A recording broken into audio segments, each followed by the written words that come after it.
बहीण मित्रांनो, मी अमित वाडेकर, उडानच्या ऑनलाईन प्लॅटफॉर्मवरती तुमचं स्वागत. शेवटी ज्याची उत्सुकता होते, ती म्हणजे आपली जाहिरात आलेली. हां, एक मात्र नक्की आहे, की जाहिरातीमध्ये थोडं निराशा नक्कीच झालेली आहे. ते म्हणजे जागा अपेक्षित एवढ्या नाहीयेत. परंतु त्याबद्दल फारशी मनामध्ये शंका आणि निराशा न बाळगता, एक आपलं हित आहे विद्यार्थी म्हणून, तर म्हणजे आत्ता जो बदल घडून आलेला आहे, त्यावरती फोकस करणे. कारण की जागा किती असतील, जागावाढ होईल, नक्कीच होईल. पण त्याला वेळ लागेल. मग आता तेच जर मी मनामध्ये ठेवलं आत्तापासूनच की किती जागा असतील, हे असेल का ते असेल, त्यापेक्षा माझं म्हणणं आहे, की आपण जो बदल झाला तो समजून घ्यायला पाहिजे. कारण की तुम्ही तर सगळीकडे बघा, आता आपली राज्यसेवा प्रिलिम एक्झामिनेशनमध्ये सुद्धा बऱ्याच विद्यार्थ्यांचा रिझल्ट आलेला नाही. ते विद्यार्थी पण निराशेत गेले. जुन्या सिलेबसचा अभ्यास करून साधारणतः त्यांच्या ते अंगवळणी पडलेलं. आता त्यांना पण एक नव्या अभ्यासक्रमाला सामोरं जावं लागलं. मग या सगळ्यांच्याच मनामध्ये कुठेतरी एक संदिग्धता आहे, संभ्रम आहे आणि शंका आहे, निराशा पण आहे. मग या सगळ्या गोष्टी दूर करण्यासाठी आत्तापासूनच आपण कशा पद्धतीनं स्वतःला कणखर करायला पाहिजे, या बाबतीत आपण आता चर्चा करणार आहोत, की या एक्झाम्सला या बदलला या जो बदललेला जो पॅटर्न आहे, याला कशा पद्धतीने सामोरं जायला पाहिजे. तर सगळ्यात पहिलं लक्षात घ्या, हा जो मी इथं टाकलाय, की बाबा सर आमचा खूप गोंधळ उडतो, आता काय करावं? माझं म्हणणं आहे, की गोंधळ उडतो त्याचं कारणच काय, की आपण बांधलेली आपल्या मनाबद्दलची शंका आहे, की माझ्यानं हे अभ्यासक्रम होईल का? किंवा हा अवघड अभ्यासक्रम आहे असं म्हटलं जातंय. खरंच अभ्यासक्रम अवघड आहे का? का त्याच्यामध्ये पण काही मार्ग काढता येऊ शकतात? मग ह्या सगळ्या बाबतीमध्ये आपल्याला आता चर्चा करायची आहे. पण एक गोष्ट इथे लक्षात घेतली पाहिजे, की ही जी स्पर्धा आहे, ती माझ्या एकट्याच्या बाबतीमध्ये नाहीये. या स्पर्धेला सामोरं जाताना मला एवढं काळजी घ्यायची आहे, ती म्हणजे ही जी स्पर्धा आहे, ती सर्व पात्र उमेदवारांसाठी खुली असल्या कारणास्तव कट स्पर्धा असणार आहे. म्हणजे तीव्र स्वरूपाची स्पर्धा आपल्याला इथं दिसून येईल. त्यामुळेच तर माझं म्हणणं आहे, अधिक वेळ न वाया घालता, मनामध्ये शंका उपस्थित न करता आपण अभ्यासाला लागणे, आपल्या अभ्यासाचे नियोजन, आपल्या अभ्यासाचे धोरण आणि त्याची आखणी करणं इथं फार महत्वाचं आहे. मग आता पुढे आपण जाऊयात.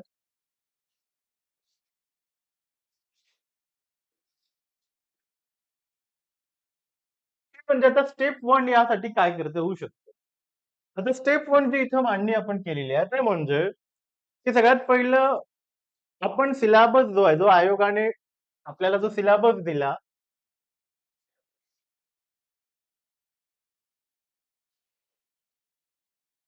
सो जो माननीय आयोगाने आपल्यासमोर जो सिलेबस दिलेला आहे ना, तो समजून घेणे फार आवश्यक आहे.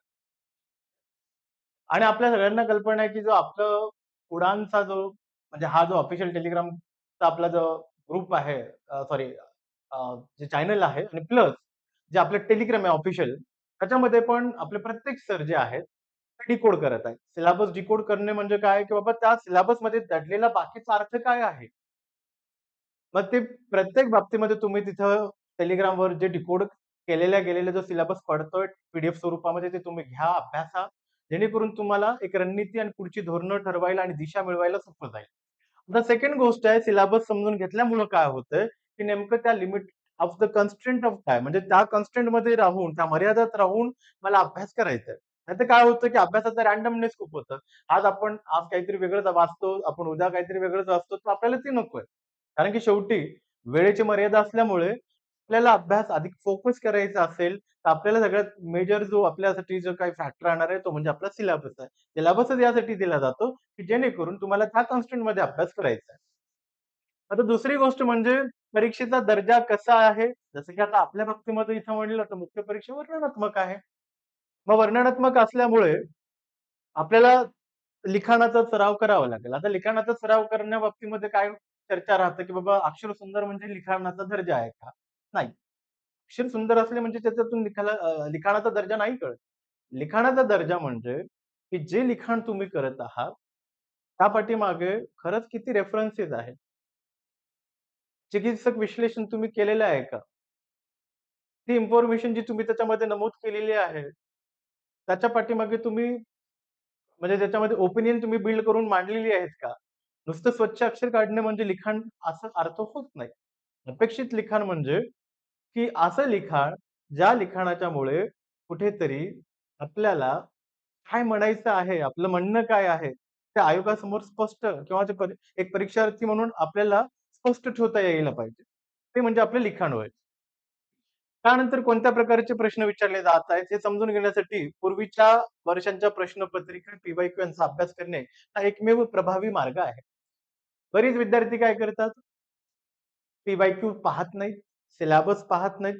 त्यामुळं मग कित्येक वर्ष जे आहे ते दुष्टचक्र जे म्हणतो ज्याला विशेष सरकार म्हणतो आपण, तो दुष्टचक्र त्यांच्या आयुष्यातलं चालू असतं.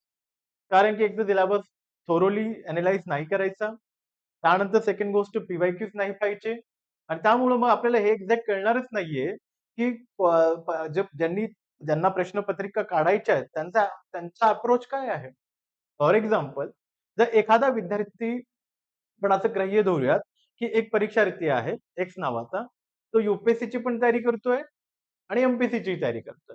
मग त्याला काय लक्षात येतं, की बाबा एम-पी-एस-सीच्या पूर्व परीक्षेमध्ये सायन्स जो विषय आहे, त्यामध्ये कुठेतरी प्रश्न जे आहेत ते एडव्हान्स आहेत. आणि त्याच विद्यार्थी जो एक्स नावाचा विद्यार्थी यू-पी-एस-सीची म्हणजे केंद्रीय लोकसेवा आयोगाची तयारी करतो, त्याला लक्षात येतं की सायन्स जो आहे तिकडे सायन्स आणि टेक्नॉलॉजीशी संबंधित आहे, करंट अफेअर्सशी संबंधित आहे. मग हाच म्हणण्याचा अर्थ आहे, की आपल्याला पी-वाय-क्यू जेव्हा आपण अभ्यासू प्रिव्हियस इयर क्वेशन तेव्हाच आपल्याला कळतील, की नेमकं कोणत्या प्रकारचे प्रश्न एक्झाममध्ये विचारले चालले मग ज्या अर्थी आता एक्स विद्यार्थी दोन्ही केंद्रीय लोकसेवा आयोगाच्या परीक्षा देत होता आणि सॉरी राज्य लोकसेवा आयोगाची देत होता. जे दोन्ही आयोगाच्या देत होता, तरी सुद्धा त्याला हा जो फरक जाणवला, तो जाणवण्या पाठीमागे काय की क्वेश्चनचा आधार होता. शेवटी एक आधार घेऊन, जे प्रमाण घेऊन त्याला ते मांडावं लागलं, की बाबा दोन्हीचं स्वरूप वेगळं आहे. मग त्यासाठी आपण म्हणू शकतो, की PYQs are very important. Syllabus त्याच्यानंतर पी-वाय-क्यू.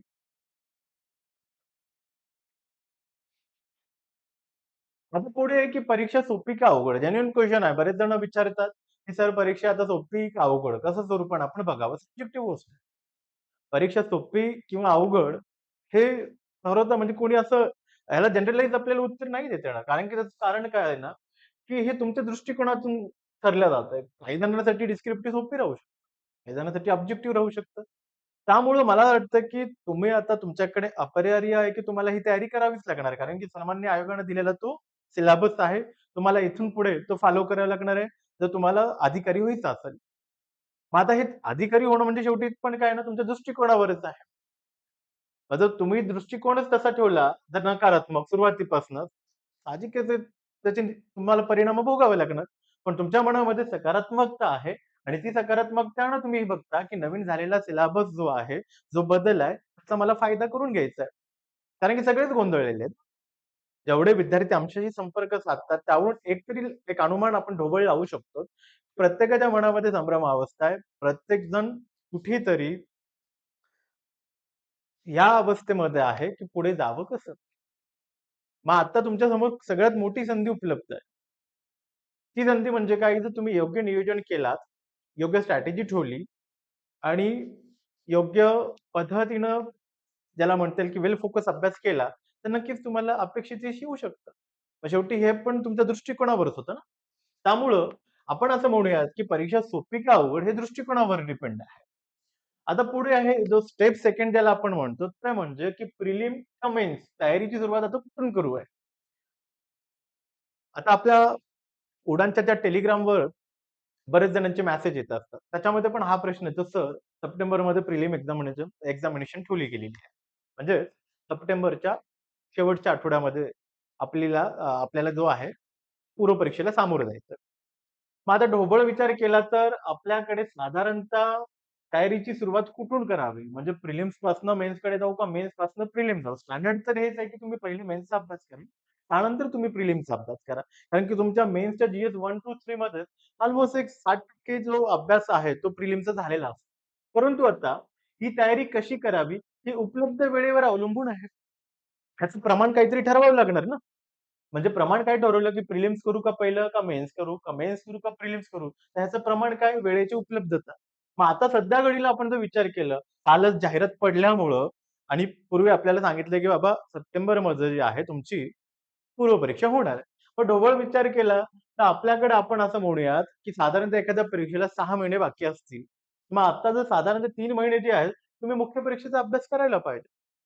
तुम्ही GS1, GS2 आणि GS3 म्हणजे जनरल स्टडीज 1, 2 आणि 3 चा अभ्यास करायला पाहिजे.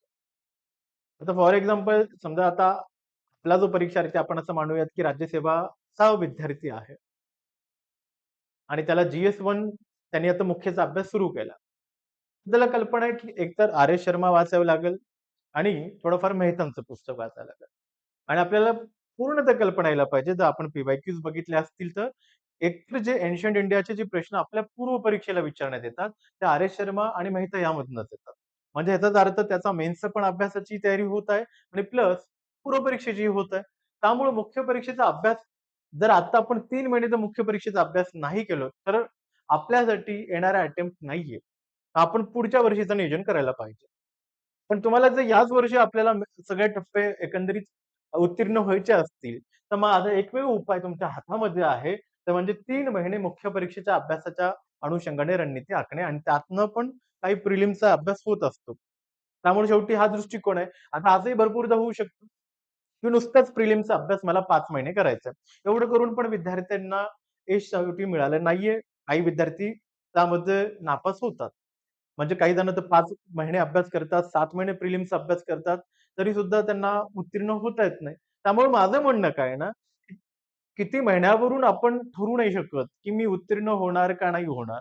माझी प्रिलिम निघणार का नाही निघणार.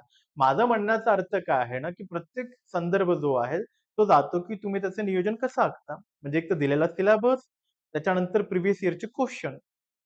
मग तसंच आहे, की जर तुम्ही आता GS1, 2, 3 चा अभ्यास करसाल, तर तुमचं अप्रत्यक्षरित्या ना तुमचा प्रिलिमचा पण अभ्यास नीट होत राहणार आहे. त्यामुळं आत्ताच्या घडीला तर मी असं मान्य करतो किंवा असं प्रमाण धरतो, की 3 महिने मुख्य परीक्षेचा अभ्यास करावा. त्यानंतर मग पुढचे जे दिवस आहेत, ते तुम्ही प्रिलिम्सला वेल फोकस अभ्यास करावा. 8 ते 9 तास तुम्ही प्रिलिम्सचा अभ्यास करायला. मग आता समजा मी 3 महिने जर मुख्य परीक्षेचा अभ्यास करणार असेल 1, 2, 3 तर आता माझा ऑप्शनल पेपरचं काय करू? म्हणजे ज्याचा अर्थ वैकल्पिक विषयाच्या अभ्यासाचं काय करावं? आता समजा जे काही वैकल्पिक विषय तुम्हाला निवडायचे आहेत, म्हणजे कोणाला समाजशास्त्र निवडायचं असेल, कोणाला अर्थशास्त्र निवडायचं असेल, कोणाला इतिहास निवडायचा असेल, कोणाला पब्लिक ॲडमिनिस्ट्रेशन निवडायचं असेल, त्यांनी काय करावं ना, आपल्या वैकल्पिक विषयामधला पेपर 1 करून ठेवावा. म्हणजे जर तुम्ही आता वैकल्पिक विषयातला पेपर 1 जर आत्ता करून ठेवलात आणि प्लस तुम्ही GS 1, 2, 3 मधला जर अभ्यास करून ठेवलात, तर तुम्हाला उलट लीड राहणार आहे. तुम्ही कुठेतरी सगळ्यांपेक्षा पुढे काहीतरी लीड मिळवलेली राहणार. एक तर यामुळं काय होणार, प्रिलिम्स उत्तीर्ण होण्याचे चान्सेस जे आहेत, प्रोबॅबिलिटी ज्या आहेत त्या वाढतील आणि दुसरी म्हणजे तुमच्याकडे काही ना काही प्रमाणातली मिळालेली लीड असणार आहे. त्यामुळे तुम्ही अशी आखणी करू शकता. आता हा जो आहे, की परीक्षेपूर्वी 1 वर्ष उपलब्ध असल्यास, आता परीक्षेपूर्वी 1 वर्ष उपलब्ध असल्यास, तुम्ही सुरुवातीचे 8 महिने पूर्णपणे मुख्य परीक्षेचा अभ्यास प्लस ऑप्शनल सब्जेक्टसाठी द्यायला पाहिजे. आणि त्यानंतरचे 4 महिने प्रिलिम्ससाठी द्यावे. परंतु अनफॉर्च्युनेटली आता हे त्या विद्यार्थ्यांना लागू होईल, ज्यांचा अटेम्प्ट जो आहे, तो 2026 चा असेल. आपल्या बाबतीमध्ये जे म्हणजे आता जे कालच्या जाहिरातीला अनुसरून जे लोकं आता देणार आहेत सप्टेंबरच्या, त्यांच्या बाबतीमध्ये हे लागू होणार नाही. पण त्यानंतर म्हणजे असं म्हणता येईल, की बाबा 2026 ला ज्यांचा अटेम्प्ट आहे, त्यांच्या बाबतीमध्ये हे लागू. आणि त्या लोकांनी निबंधाचा अभ्यास पण सुरुवातीपासूनच थोडासा चालू ठेवावा. म्हणजे निबंधाचा अभ्यास सुरुवातीपासून चालू ठेवावा याचा अर्थ काय? की थोड्याशा कोट्स पाठ करून ठेवावे, काही कवितेचा संदर्भ पाठ करून ठेवावा आणि जे काही आर्टिकल्स जे येतात पेपरमध्ये त्याचं संकलन करून ठेवावं. जेणेकरून तुम्हाला पुढे मग निबंधाचा अभ्यासात सुरुवातीपासूनच जर तुम्ही असं जर एखादं संकलन करायला सुरू केला, तर तुम्हाला त्याचा फायदा होईल. आणि त्यानंतर नीतिशास्त्राच्या त्या बाबतीमध्ये खूप सारा गोंधळ आहे. आम्ही उडानच्या माध्यमातून अटॅच आहोत. उडानच्या टेलिग्रामवर इतके मेसेज येतात, की सर GS4चं आत्तापासूनच तयारी करावी का? तर GS4चं आत्तापासून तयारी करायची आणि मला जर सप्टेंबरची प्रिलिम पण द्यायची आणि थोडाफार मेन्सचा पण अभ्यास करायचा, तर ह्याला काही लॉजिकच नाही, की GS4ची तयारी आत्ता करणे. कारण GS4 ना मला आता प्रिलिमला फायदा होणार आहे आणि जर माझी प्रिलिमच निघेल नाही, तर मेन्सला काय करणार ना? त्यामुळे माझं काय म्हणणं आहे, की GS4चा जो अभ्यास आहे ना, प्रिलिम झाल्यानंतर सुद्धा 45 दिवसात पूर्ण करता येतो. त्यामुळे आत्ता डोक्यावरचा एक भार आपण कमी करायला पाहिजे. तो म्हणजे GS4 समजा, की आत्ताच्या घडीला असं धरूयात, की त्या विषयाचा मी विचारच करणार नाही. मग आता सुरुवातीला आपल्याला काय करायचं GS1, 2, 3 त्याच्यात पण आता तुम्ही म्हणसाल, की सर 1, 2, 3 मध्ये पण काही करता येऊ शकते का? एक्झॅक्टली करता येऊ शकते.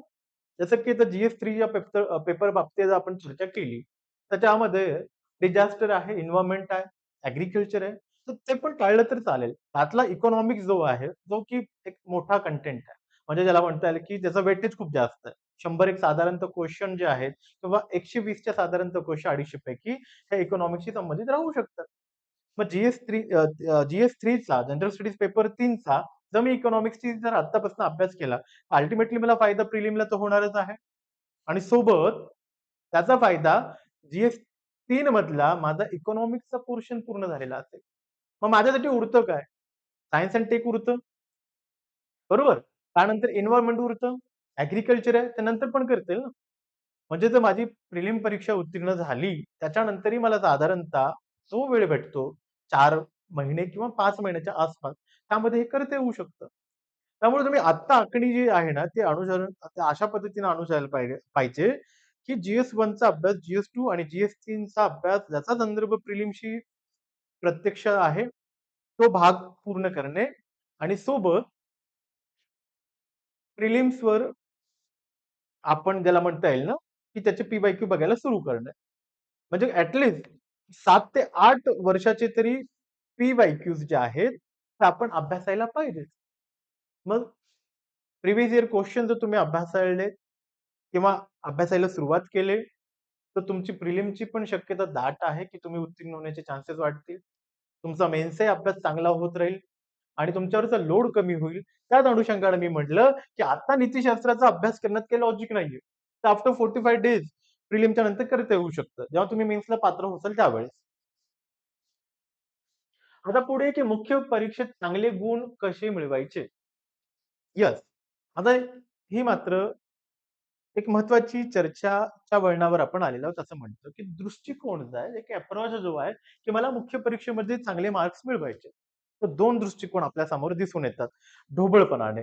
एक दृष्टिकोन जो आहे, नीतिशास्त्र, निबंध आणि ऑप्शनलमध्ये उत्तम लिहिणे आणि आवश्यक गुण संपादन करणे. म्हणजे जो विद्यार्थी GS4 मध्ये, निबंधामध्ये आणि ऑप्शनलमध्ये चांगले मार्क्स घेईल, त्याला साहजिक त्याची प्रोबॅबिलिटी खूप जास्त आहे, की तो मुलाखतीला पात्र होणार आहे. बरोबर आहे? आणि सेकंड जो दृष्टिकोन आहे, जो अप्रोच आहे, तो म्हणजे GS1, 2, 3, 4 मध्ये सरासरी गुण म्हणजे एव्हरेज गुण संपादित करणे आणि निबंध प्लस ऑप्शनल विषयामध्ये चांगले गुण मिळवणे. असं केलं तर सुद्धा आपल्याला मुलाखतीला पात्र होता येतं.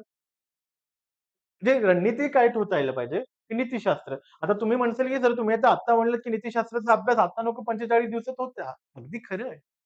45 टू 50 डेज मध्ये सुद्धा नीतिशास्त्राचा अभ्यास करता येतो आणि लीड मिळवता येतं. आत्ता का नको म्हटलं, कारण की तुमच्यातल्या बऱ्याच विद्यार्थ्यांना सप्टेंबरची प्रिलिम्सचा अभ्यास करायचा आहे आणि सोबत GS1, 2, 3 चा पण मुख्यचा अभ्यास करायचा आहे. मग GS4 जो आहे नीतिशास्त्राचा आहे, त्याचा रिलेव्हन्स लागणार नाही. मग आता तुम्ही जर अभ्यास केला कांट म्हणजे कोण? जेम्स मिल म्हणजे कोण? बेंथम म्हणजे कोण? किंवा मग त्याला म्हणतात की कर्तव्यनिष्ठ दृष्टिकोन काय? याचा काही रिलेव्हन्स नाही ना. तर नंतर पण आपल्याला समजून घेता येऊ शकतं, की कांटिक फिलॉसॉफीचा नीतिशास्त्राचा संदर्भ कसा आहे. बरोबर आहे. मग आता जर अभ्यास करत बसला, युटिलिटरियन अप्रोच म्हणजे काय? काही लॉजिक नाहीये. माझं म्हणणं आहे, की GS4 चा जो पेपर आहे नीतिशास्त्राचा, GS4 यासाठीच ओळखला जातो, की कारण की त्याच्यामध्ये खूप मार्क्स मिळतात. म्हणजे लीडवाला सब्जेक्ट आहे आणि कमी वेळेत भेटतात. फक्त तुम्हाला नीट समजून घ्यायचंय. मग त्यामुळं आपण आता अभ्यास करणार नाही आहोत. परंतु तरी सुद्धा पुढे आपण पात्र जर झालोत मुख्य परीक्षेला, तर नीतिशास्त्रात चांगले मार्क्स काढून, निबंधात चांगले मार्क्स काढून आणि ऑप्शनलमध्ये चांगले मार्क्स काढून आपल्याला पोस्ट जी आहे ती मिळवता येतं. त्याच्या बाबतीतला तो दृष्टिकोन होता पहिला. सेकंड दृष्टिकोन आहे, की जनरल स्टडीज 1, 2, 3 आणि 4 मध्ये सरासरी गुण मिळवा आणि त्यानंतर निबंध प्लस ऑप्शनल विषयामध्ये चांगले गुण मिळवा आणि मुलाखतीला जे गुण आहेत ते जर चांगले राहिले, तर आपण उत्तीर्ण होणार. हा हा दृष्टिकोनानुसार आपण परीक्षेला बघायला पाहिजे. मग आता GS2 आणि 3 मध्ये चांगले गुण मिळतात का? असं बरेचदा विचारलं जातं, की सर थोडंसं जड जातं, की जनरल स्टडीज पेपर 2 आणि 3 मध्ये जो आहे ते मार्क्स मिळत नाही. खरं तर आता असं का होतंय ना, की त्याचं कारण म्हणजे काय? GS2 आणि GS3 चा जो ना संदर्भ आहे ना, तो करंट अफेअर्सशी खूप जास्त जातं. आता तुम्ही म्हणताल, की सर असंही आहे, की पूर्णतः करंट अफेअर्स म्हणजे तो पेपर नव्हे ना. नक्कीच. परंतु तुम्ही जीएस-3 पेपरच्या बाबतीत बघसाल किंवा लाइक ज्याला म्हणता येईल, की जनरल स्टडीज पेपर 3च्या बाबतीत जर तुम्ही विचार करसाल, तर तुम्हाला लक्षात येतील, की ह्यातले बरेच जे प्रश्न आहेत, ते बजेट सर्व्हे मधले आहेत, भारतातल्या बजेटच्या बाबतीमधले आहेत आणि त्यानंतर करंट जे म्हणता येईल ज्याला, की चालू घडामोडीमध्ये जे काही विषय चालू आहे, त्या बाबतीतला घेऊन येतात. जसे की कधी आपण जर विचार केला, प्रश्नाचा जो दृष्टिकोन आहे, त्याच्यामध्ये जो संदर्भ लागतो जनरल स्टडीज 3चा, तो जास्त करून कुठेतरी आपल्याला म्हणता येईल करंट अफेअर्सशी संबंधित जास्त आहे. बजेट सर्व्हे तर आपल्याला करावंच लागेल. कारण बजेट सर्व्हेमधून जर तुम्ही यूपीएससीची पी-वाय पाहत असाल, तर तुम्हाला लक्षात येईल की डायरेक्ट पिकअप केलेले क्वेश्चन आहेत. म्हणजे तिथून घेतलेले डायरेक्ट प्रश्न आहेत. बरोबर? आणि तसंच तर मग बजेटच्या बाबतीमध्ये पण आहे ना. त्यामुळे मी म्हटलं, की तुम्हाला इथं जर मार्क्स मिळवायचे असेल, तर त्याचा जो आवाका आहे ना, तो करंट अफेअर्समुळे पण मोठा होतो. तसंच आहे जीएस-2च्या बाबतीमध्ये. आंतरराष्ट्रीय संबंध वगैरे पुन्हा व्यापकता वाढली. मग अशा वेळेमध्ये आपल्याला मार्क्स काढायचे असतील, तर करंट अफेअर्स जो आहे, तो की रोल प्ले करणार आहे. आणि त्यानंतर ऑब्व्हियसली बेसिक तर तुमचं चांगलंच असायला पाहिजे. 3च्या मध्ये तुमचं इकॉनॉमिक्सचं बेसिक असायला पाहिजे आणि सायन्स एंड टेक्नॉलॉजीच्या बाबतीमध्ये पुन्हा तिथं सिलेबसमध्ये पण जसं उल्लेख केलेला, जो सिलेबस डिकोड करणारे तुम्ही जर लेक्चर पाहिला असाल, तर चालू घडामोडीशीच संदर्भित आहे. जसं यूपीएससीमध्ये जर तुम्ही प्रश्न विचारलं, तर एकदा जेम्स वेब नावाचा टेलिस्कोपवर प्रश्न विचारला.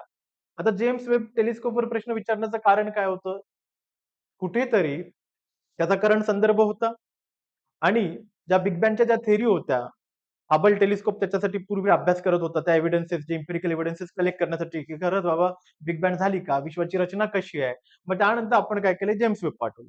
मग प्रश्न म्हणजे जसाला तसा आला ना त्यावर्षी जेम्स वेबचं खूप चर्चेमध्ये आर्टिकल्स होते. खूप काही करंटमध्ये त्याची डिस्कशन होता आणि ते विचारलं गेलं.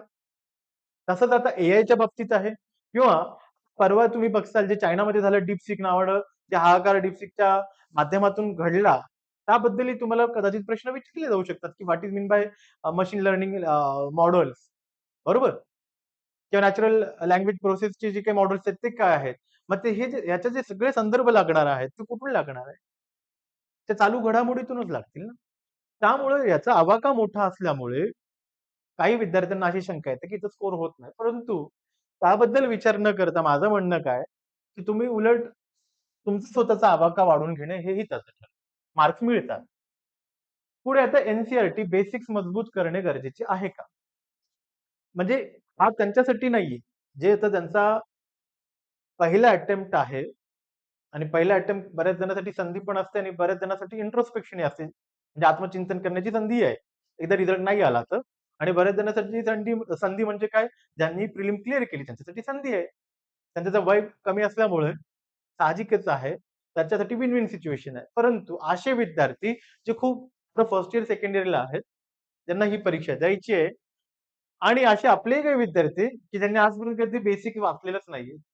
मग त्या सगळ्यांसाठी बेसिक्स पुस्तके जे आहेत, जे एन-सी-ई-आर-टीचे जे आहे, ते तुम्हाला आता इथून डिस्क्रिप्टिव्ह पॅटर्नमुळं एसेन्शियल आहे. म्हणजे ज्याला म्हणता येईल, की ते तुम्हाला वाचावंच लागेल. कारण की आर्ट एंड कल्चरचा जो सेक्शन आहे, पेपर 1 मधला, जीएस पेपर 1 म्हणजे जनरल स्टडीज 1 मधला, त्यासाठी आपल्याला एन-सी-ई-आर-टीचा बेस तरी पाहिजे का नाही? म्हणून आपल्याला तो बेस ठेवण्यासाठी काय होईना, आपल्याला शालेय पुस्तकं जी आहेत, जे एन-सी-ई-आर-टीची आहेत, करायची आहेत. परंतु किती महिन्यात करायची आहेत? फक्त 2 महिन्यामध्ये. कारण की काय ना, ही पहिली पायरी आहे. तर तुम्ही एन-सी-ई-आर-टीसाठीच ना 7-6 महिने, 8-8 महिने जर तुम्ही एन-सी-ई-आर-टीमध्ये घालत असाल, तर समजायचं की तुमचा रिझल्ट कधीच येणार नाहीये. एन-सी-ई-आर-टी वाचायचं असेल, स्टेट बोर्डही वाचायचे असतील, तर टाईमलाईन डिसाईड करून अभ्यास करावं. माझं स्पष्ट म्हणणं आहे, की 2 महिन्याच्या पुढे ही टाईमलाईन जायला नाही. निबंध लेखनाच्या बाबतीमध्ये मी सांगितलं, की सुरुवातीपासूनच आत्तापासूनच आपण काय करायला पाहिजे, तर कविता असतील, कोट्स असतील, महत्त्वाचे संदर्भ असतील, संपादकीय लेखाचे सार संकलित करून ठेवा आणि महत्त्वाच्या पुस्तकांचा सारांश करून त्यांच्या निबंध लेखनासाठी वापर करावा. उडानच्या ऑफिशियल टेलिग्रामवर आपण या सगळ्या गोष्टी तर देत तर आहोतच. तुम्ही त्याचा फायदा घ्यावा.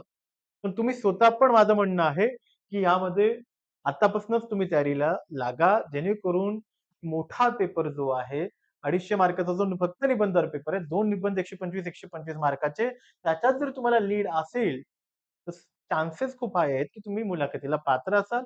मुलाखत जर व्यवस्थित झाली, तर सगळं गणित बदलेल हे तुम्हालाही माहिती आहे. आणि त्यामधला एक महत्त्वपूर्ण विषय म्हणजे तुमचा निबंध. मग निबंध लेखनाची सुरुवातीपासून तयारी करता येणं शक्य आहे. महत्त्वाचे कोट्स, कविता, संदर्भ, कोणाचे संपादकीय लेखांचे संकलन करा आणि काही जे महत्त्वाची पुस्तकं जे चर्चेत आहेत, त्यांचं तुम्ही काय करा, सारांश घ्या, निबंध लेखनासाठी वापर करा. बरोबर का नाही? पुढे आता जाऊयात, मुलाखतीसाठी कशी तयारी करावी? आता खरं तर हा वयानुसार पण ठरतो, की मुलाखतीला आता इतके मोठे मार्क्स आहेत. 275 गुण जे आहेत देण्यात आलेले आहेत. मग आता 275 म्हणजेच काय ना, की हे सगळं काही एका म्हणजे तुमची रँक सुद्धा ठरवायचं काम तुमची मुलाखत करणार आहे. समजा एखादा मुख्य परीक्षेमध्ये काठोर मार्क्स मिळाले एका विद्यार्थ्याला, पण मुलाखतीला त्याला चांगले गुण मिळाले, तर तो सरळ क्लास 1 ऑफिसर होणार. वरच्या रँकमध्ये त्याला त्याचे रँक इम्प्रूव्ह होऊ शकतं. आणि मुलाखतीत कामगिरी ही अंतिम निकालावर सगळ्यांना कल्पना असायला पाहिजे, की अंतिम निकालावर परिणाम करणारी असणार आहे.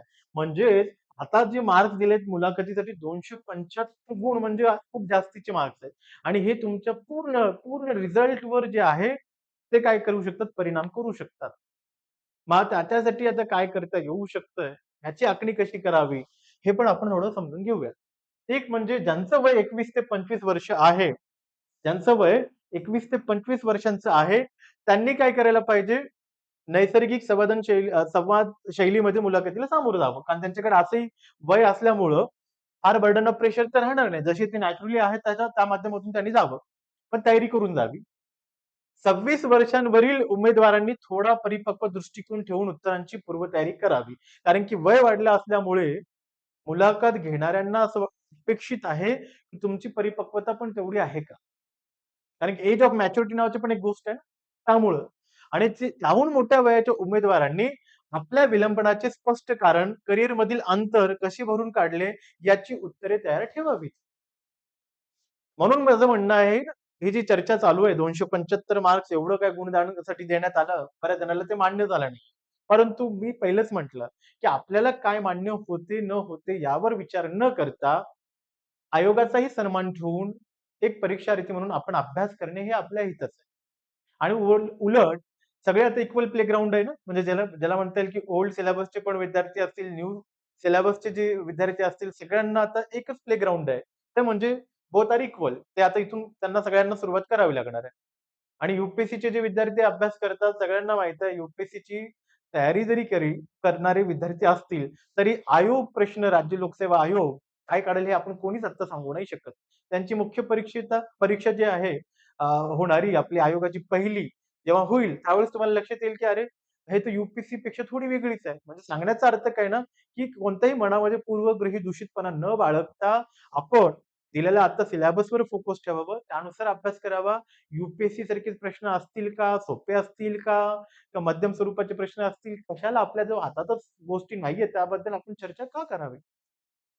माझं म्हणणं आहे संदर्भ म्हणून तुम्ही आता यूपीएससीचे मुख्य परीक्षेचे पण पी-वाय-क्यूज बघू शकता किंवा तुमचे जे वैकल्पिक विषय आहेत, जे ऑप्शनल्स आहेत, त्याचे पी-वाय-क्यूज तुम्ही बघू शकता. पण याचा अर्थ तुम्ही प्रिज्युडाइज राहून आता असं बायसनेस वागणं तुमचं जे आहे, की बाबा मी कुठेतरी असा विचार करतो, की पेपर राहील, असं यूपीएससी सारखाच राहील का? या कशाला आपण पूर्वग्रही दूषितपणात जायचं ना? त्यापेक्षा दिलेला सिलेबस आणि त्यासाठी मी म्हणून फक्त एक संदर्भ म्हणून यूपीएससीचे प्रश्न घ्या. कारण की आता आयोगाची पहिली परीक्षा आहे. ज्यावेळेस ॲक्चुअल पेपर होतील, त्यावेळेस आपल्याला लक्षात येईल की आपला मुख्य परीक्षा विचारण्याचा आयोगाचा कशा पद्धतीचा कल राहिला.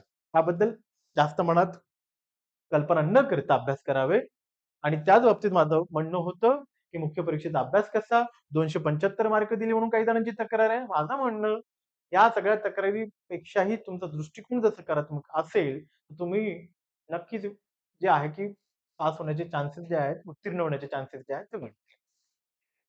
आता पुढे जाऊया. ते म्हणजे सराव कसा करावा? माझं एकच म्हणणं आहे, परीक्षेकडे व्यावहारिक दृष्टिकोनातून पाहावं, भावनिक दृष्टिकोनातून बघू नये. जे लोकं भावनिक असतात ते आयुष्यामध्ये म्हणजे उत्तीर्ण होण्याची संधी जी आहे त्यांच्यासाठी कमी झालेली असते. कारण की त्यांचा स्वभाव. जेवढं तुम्ही सकारात्मक राहसाल, व्यावहारिक दृष्टिकोनातून तुम्ही बघसाल, प्रॅक्टिकली तुम्ही जेवढं बघसाल, तेवढा तुमच्या हातामध्ये ह्या सगळ्या गोष्टींचा आवाका येईल. मग हे उद्दिष्ट समजा आता काय म्हणता येईल ना, की काही लोकांचा व्यावहारिक दृष्टिकोन नसतो, भावनिक असतात, काही पण पुस्तकं विकत घेतात. माझं तर एवढं म्हणणं माझ्या अनुभवावरून तुम्ही सांगू शकतो, जेवढे जास्त पुस्तकं वाढवसाल, तेवढे वर्ष जास्त अधिकचे तुम्हाला मोजावे लागणार. ही परीक्षा जी आहे, याचा सिलेबस डिझाइन आहे. याचं एक लिमिटेड कन्स्ट्रेंट तुम्हाला वेल डिफाईन्ड दिलेलं आहे, की या कन्स्ट्रेंट ऑफ लिमिटमध्येच तुम्हाला अभ्यास करायचा आहे आणि त्यासाठी तुम्ही मग ही पण आखणी करायला पाहिजे, की पुस्तकांची सूची पण माझी मर्यादित असावी. जेवढे जास्त पुस्तकं वाढवसाल, तेवढे जास्त अधिकचे वर्ष तुम्हाला लागणार एवढं नक्की. कारण की काय, ही परीक्षा अशी पण आहे, की काय वाचायचं नाही हे पहिलं ठरलं पाहिजे. सगळ्यांची घाण सवय काय ना, की दिसेल ते पुस्तकं वाचत बसायची. नियोजन शून्यता ज्याला म्हणतो. मग नियोजन शून्य असणारे लोक भावनिक होते. भावनिक असल्यामुळे ते अपयशी ठरले, असा अर्थ होतो. मग याच्यासाठी माझं म्हणणं व्यावहारिक दृष्टिकोन ठेवा. तुम्ही लक्षात घ्या अवाका.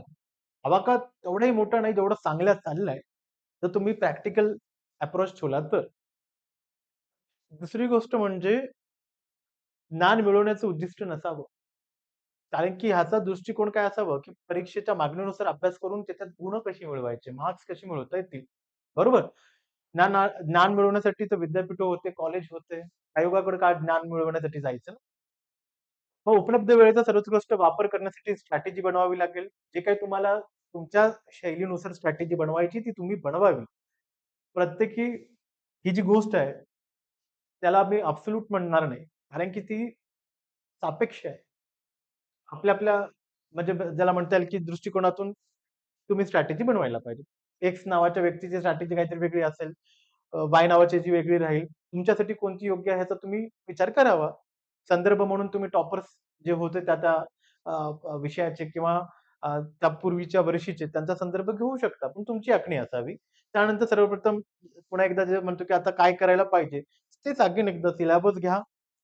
त्याचे तुम्ही प्रिंट घ्या, तुमच्या जवळ ठेवा. सिलेबस दररोज बघा. शक्य होईल तेवढं पाठ करण्याचा प्रयत्न करा सिलेबस सुद्धा आणि पी-वाय-क्यूज दररोज बघण्याची सवय लावा. मग आयदर ते तुमच्या प्रिलिम्ससाठीचे पी-वाय-क्यू असतील किंवा तुमच्या मेन्सच्या दृष्टिकोनातलेही असतील. आता या पद्धतीने तुम्ही आखणी करून अभ्यास करावा. उडाण जो आहे, जे तुमच्या सगळ्यांच्या प्रेमामुळे त्याची उभारणी झाली खरं तर. विद्यार्थ्यांनी आम्हाला सांगितलं, की "सर आमच्या खूप अडचणी यायल्या. तुमच्या सगळ्यांचं आम्हाला कंटेंट खूप आवडतं." आम्ही मग विचार केला, की बाबा विद्यार्थ्यांचं इकॉनॉमिक एक्सप्लॉयटेशन जे आहे ते व्हायला नाही पाहिजे. आर्थिक शोषण करणाऱ्या या वृत्तीपासून उडाण पूर्णतः प्युरिफाईड आहे. म्हणजे त्यांनी अजून तसा कधीच दृष्टिकोन ठेवलेला नाही. मग उडाणनं आता तुमच्यासाठी जो कोर्स लॉन्च केला, तो पूर्व मुख्य आणि मुलाखतीसाठी ठेवलेला आहे. Telegramवर आपली पूर्ण माहिती मिळतच असतं. कालिदास सर एक मोठी चळवळ म्हणा या माध्यमातून चालवत आहेत. त्यामुळे तुम्ही त्यांच्याशी संपर्क साधून पुढच्या या सगळ्या बाबतीमध्ये विचार करू शकता. शेवटी मी एवढंच म्हणेन, न घाबरता सामोरं जावा. मनामध्ये शंका उपस्थित ठेवू नका. चर्चा आणि उगाच वादविवाद कोणासोबत न घालता, आपले हित आपल्या हातातच आहे.